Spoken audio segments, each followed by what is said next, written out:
তিন দিন বাদে দ্বিতীয় দফা নির্বাচন এবং সেই নির্বাচনে ভবানীপুর সবার নজর সেখানে, আমাদেরও নজর সেখানে। ভবানীপুরে ৭৩ নম্বর ওয়ার্ডে কাজরি ব্যানার্জি, মমতা বন্দ্যোপাধ্যায়ের ভাই স্ত্রী যেখানকার কাউন্সিলর, সেই ৭৩ নম্বর ওয়ার্ডে শুভেন্দু অধিকারী গতকাল একটা ম্যাসিভ র্যালি করলেন এবং মিটিং করলেন। সেই মিটিংয়ে বক্তৃতা করলেন। সেই ৭৩ নম্বর ওয়ার্ডে কাজরি বন্দ্যোপাধ্যায়, মমতা বন্দ্যোপাধ্যায়ের ভাই স্ত্রী যেখানকার কাউন্সিলর, ২০২৪-এর লোকসভা নির্বাচনে সেখানে তৃণমূল কংগ্রেস মাত্র ২৭৯ ভোটে এগিয়েছিলেন। আবার বলছি, তৃণমূল কংগ্রেস মাত্র ২৭৯ ভোটে এগিয়ে থেকেছিলেন ৭৩ নম্বর ওয়ার্ডে, যেখানে জাল ভোট, জল ভোট, অবাধে ছাপ্পা ভোট সব কিছু হয়েছিল। এসআইআর পরবর্তী অধ্যায়, সেখানে কি হবে? মানুষের জনমত বলছেন ৭৩ নম্বর ওয়ার্ডেও এবার ম্যাসিভ মার্জিনে মমতা বন্দ্যোপাধ্যায় হারতে চলেছেন, যেখানে তার ভাই স্ত্রী কাজরি বন্দ্যোপাধ্যায় যেখানকার কাউন্সিলর। আমি আজকে সরাসরি গ্রাউন্ড জিরোতে নিয়ে যাব আপনাদের ৭৩ নম্বর ওয়ার্ডে ভবানীপুরে গতকাল সেই নির্বাচনী পথসভায়, জনসভায় পরিণত হলো যেটা, তার দৃশ্যাবলী দেখাতে এবং শুভেন্দু অধিকারী কি বললেন সেটা শোনাবো। মমতা বন্দ্যোপাধ্যায় দল জামাতে ইসলামের কথায় চলে, সেই জন্য গত কয়েকদিন আগে পার্লামেন্টে বিজেপি মোদীজি যখন মহিলাদের ৩৩% এমএলএ এমপি করতে চাইলেন, তখন কেরালার ইন্ডিয়ান ইউনিয়ন মুসলিম লীগ, হায়দ্রাবাদের মুসলিম ইত্তেহাদুল মুসলিমিন আর কংগ্রেস ইন্ডি জোট আর তৃণমূল কংগ্রেস পার্লামেন্টে মহিলাদের বিরুদ্ধে ভোট দিল। বিজেপির এমপিরা বলল আইস আইস আইস, তৃণমূলের এমপিরা আসাউদ্দিন ওয়াইসির সঙ্গে মিলে বলল নোজ নোজ নোজ। তাই ২৯ তারিখ ভবানীপুরে মা বোন দিদিরাও ইভিএম এ তৃণমূলকে বলবেন নো নো নো। চাকরি চাই বিজেপি তাই, টাটাকে চাই বিজেপি তাই, সরকারি কর্মচারী দিয়ে চাই বিজেপি তাই, পেনশনার্সের দিয়ে চাই বিজেপি তাই, সপ্তম পে কমিশন চাই বিজেপি তাই, সরকারি শিক্ষা ব্যবস্থা বেসরকারির মতো আধুনিকীকরণ চাই বিজেপি তাই, আয়ুষ্মান ভারতের কার্ড চাই বিজেপি তাই, বিশ্বকর্মা যোজনা চাই বিজেপি তাই, সিন্ডিকেট মুক্ত বাংলা চাই বিজেপি তাই, কাঠমানি মুক্ত বাংলা চাই বিজেপি তাই। এই মুখ্যমন্ত্রী চাকরি দেননি, ২৪,০০০ নতুন মদের দোকান দিয়েছেন। হসপিটালে গেলে ওষুধ পাবেন না, প্রত্যেক পাড়াতে ২৮ টাকা দেশি মদের পাউচ পাবেন। এই মুখ্যমন্ত্রীর নেতৃত্বে সাধারণ গুটি রুজির লোককে অনলাইন লটারি, লোটো, টিয়ার লটারি, মাটির লটারি করে পথে বসানোর কাজ করেছে। বদলে দিন সরকারকে, বদলে দেওয়া দরকার। পরিবর্তন দেখছেন না? আমি আজ ১০ দিন প্রচার করছি, কোথাও আঙুল তুলতে পারে। প্রথম দিন এসেছিলাম চক্রবেড়িয়ার বিজেপি অফিসে, আমাকে অনিল ভাই বলছে ভবানীপুর থানার একজন এসআই, তার নাম প্রেমজিৎ বিশ্বাস, এ অফিসে কাজ করেন।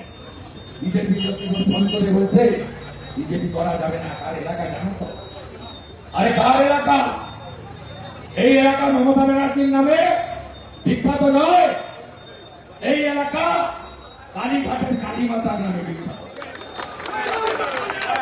এই এলাকা বাংলার ভাগ স্যার আশুতোষ মুখার্জির নামে বিখ্যাত।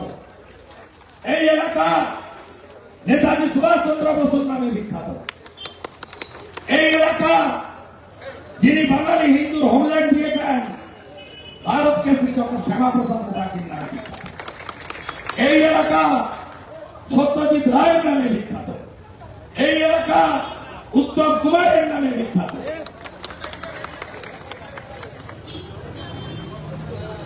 আপনি এখানকার গর্ব নয়, এখানকার গর্ব। আপনাকে মানুষ হারাবে প্রস্তুত? আপনারা ঠিক করেন কাকে ভোট দেবেন। আর কি করে যিনি তাড়াতাড়ি অভয়া দেহটাকে এমএলএ নির্মল ঘোষকে দিয়ে পোড়ালেন তাকে ভোট দেবেন, না রত্না দেবী যাকে ছেলে বলে সেই শুভেন্দু অধিকারীকে? দুর্গাপুর আইটি সেতু মেডিকেল কলেজ, উড়িষ্যার কন্যা গণধর্ষণ, তার অভিভাবকের কাছে যে পৌঁছালো প্রথম শুভেন্দু অধিকারীকে ভোট দেবেন, না দমদম এয়ারপোর্টে দাঁড়িয়ে মহিলাদের রাত্রে বেরোতে না বললেন যিনি মুখ্যমন্ত্রী মমতা ব্যানার্জি তাকে ভোট দেবেন?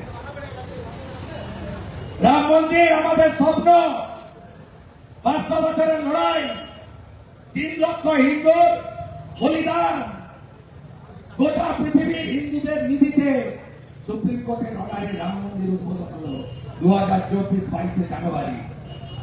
আমি কলকাতার রাম মন্দিরে জয় শ্রীরামের ধ্বনি দিয়ে মিছিল করলাম। আমাকে ভোট দেবেন, না পাঁচ সার্কাসে আলহামদুলিল্লাহ ইনশাল্লাহ খোদা হাফিজ হিজাব করে বলল রাম মন্দির মানি না তাকে ভোট দেবেন? আমি বিচারের ভার ভবানীপুরের লোকের দিই। আপনারা আমরা গঙ্গা যমুনা সরস্বতী সংগম ত্রিবেণী প্রয়াগরাজ সেখানে গিয়ে মহাকুম্ভয় যারা আমরা ডুবকি লাগালাম, পবিত্র স্নান করলাম, তাকে ভোট দেবেন, না বিধানসভায় দাঁড়িয়ে মহাকুম্ভকে মৃত্যুকুম্ভ হলো সেই মমতা ব্যানার্জিকে ভোট দেবেন? যে জয় শ্রীরাম বলে, কালী মাতা কি জয় বলে, অষ্টমীর দিন পুষ্পাঞ্জলি দেয় বাসন্তের উপচরিতে সর্বশত্রু বিনাশিনী রূপম দেহি জয়ম দেহি যশ দেহি দিশ দেহি, মা দুর্গাকে যিনি প্রণাম করেন তাকে ভোট দেবেন, না পিতৃপক্ষে কাঁচি নিয়ে হিন্দুদের অপমান করতে যিনি বেরোন হিজাব করে তাকে ভোট দেবেন? যিনি হিন্দু ধর্মকে গঙ্গা ধর্ম বলে তাকে ভোট দেওয়ার আগে 5 বার আপনাকে ভাবতে হবে। এই রাজ্যের নেত্রী বটে, শিল্প তাড়ান গুজরাটে। টাটাকে যিনি দাঁড়িয়েছেন 29 তারিখ, তাকেই তারা নিয়ে 34 বছর বামকে দিলেন, 15 বছর করে দিলেন, 5টা বছর বামকে দেওয়ার আবেদন জানালেন। গুজরাটের মতো ইনভেস্টমেন্ট এমপ্লয়মেন্ট, মহারাষ্ট্রের মতো পরিকাঠামো উন্নয়ন নগরায়ন, উত্তরপ্রদেশের মতো সুশাসন সুরক্ষা, আসাম ত্রিপুরার মতো বাংলাদেশি মুসলিম অনুপ্রবেশকারী মুক্ত, ভারতবর্ষের সীমান্তকে সুরক্ষিত। আপনাদের বিচারের ভার আপনাদের দিয়ে গেলাম। ভয়টা কাটান বন্ধুরা, কোন এলাকা কারোর হতে পারে না। একটা সময় আমি যেখানে এমপি হয়েছিলাম তখন সবাই বলতে হতো লক্ষণ সেটের এলাকা, 1,73,000 ভোটে হারিয়েছিল। আবার 21-এ সবাই বলল মুখ্যমন্ত্রী দাঁড়িয়েছে, মুখ্যমন্ত্রী আসতে পারে না। সেদিন নন্দীগ্রামের মাটিতে দাঁড়িয়ে 1,956 ভোটে হারিয়ে প্রমাণ করেছিলাম চিত্ত যেটা ভয় শূন্য, উচ্চ যেটা শির, জ্ঞান যেটা মুক্ত গৃহের প্রাচীর, আপন প্রাঙ্গণ তলে দিবস সর্বরি পশুধারে করে নাই খণ্ড দুর্গ করি। কিসের ভয়? কাকে ভয়? এ কি ব্রিটিশের থেকেও শক্তিশালী? যারা ব্রিটিশকে তাড়াতে পারে তারা জামাতি মমতা ব্যানার্জিকেও তাড়াতে পারে।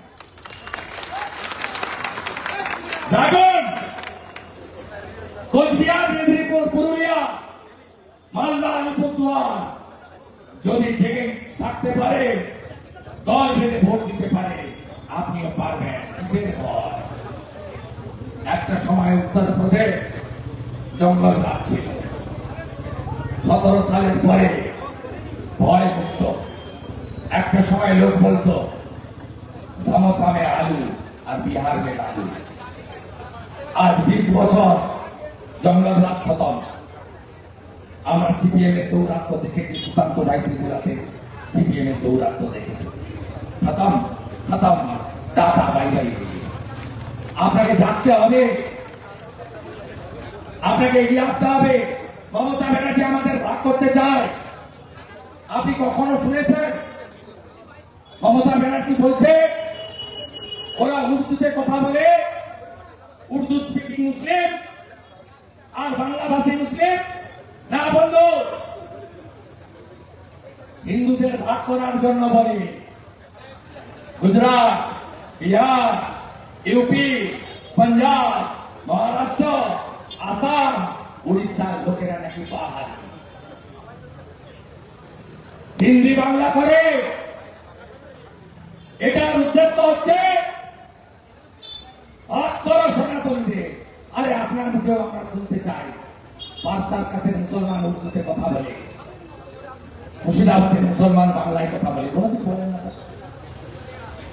আপনি আমাদের ভাগ করেন জাতের নামে, কখনো তো বলেন না ওরা শিয়া এরা সুন্নি, কখনো বলেন না তো। इस बार बांटना मत, बांटेंगे तो काटेंगे। भाग হবে না। 152টা সিটে রাষ্ট্রবাদী সনাতনী আদিবাসীরা একই ভোট দিয়েছে। আমিও জিতে গেছি নন্দীগ্রামে, চন্দ্রশেখর জিতে গেছে দুর্গাপুর। আমাদের চিন্তা করতে হবে না, এটাকে হারাতে হবে। মানে কথা দিয়ে গেলাম। এত পুলিশ কেন, এত ডেলিগেট কেন? মুখ্যমন্ত্রীর অসুবিধা, নিরাপত্তা, সৌজন্য তো 100 কোটি টাকার বাড়ি বানিয়ে দেয়, ওখানেই থাকুন না। গোটা এলাকার লোক, পাড়ার লোককে এখানে শাকের বিজনেস করে, পটুয়া ভাড়া, মূর্তি বানান, জিনা হারাম করে দিয়েছে। সাধারণ লোককে বাঁচতে দেয় না। 1,500 পুলিশ দাঁড়ায়, দেখে নেব, কেটে দেব। নিজেরা কখনো করে, কখনো পিটারদেরকে, বিকিশালদের, গুন্ডাদেরকে গ্রহণ করতে পারে। আর এতে কাজ না হলে শান্তনু সিনহা বিশ্বাসের মতো ডাকাত পুলিশদেরকে ব্যবহার করে। আগে শুনতাম চোর কেষ্ট উঠবানে, জাল ফেকো, বালু উঠবানে, ভিড়াঘাটি উঠবানে, চাকরি পেশা মোটাপাত্র উঠবানে, কালীঘাটের কাক্কু তিনিও উঠবানে। আর এখন প্রতীক জৈন সপরিবারে আর শান্তনু সিনহা বিশ্বাস তার বেটাকে নিয়ে এই মুখ্যমন্ত্রীর বাড়িতে ঢুকে বসে আছে। কতদিন থাকবে? 4 তারিখ, 5 তারিখ সকালবেলা চুলের মুঠি দিয়ে ধরে বের করে